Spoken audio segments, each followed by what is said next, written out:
ang maglilipay po siya.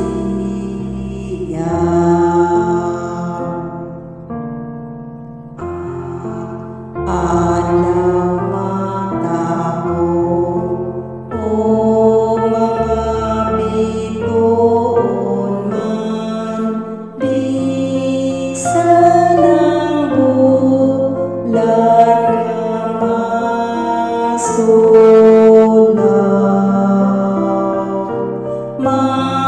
Maanyang pa siya, mahimayaon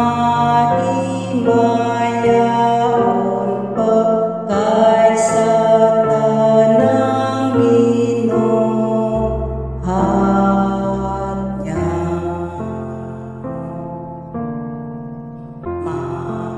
Maanyang nga Jesus, tiyang inuman ikaw, anak sa Diyos o anak sa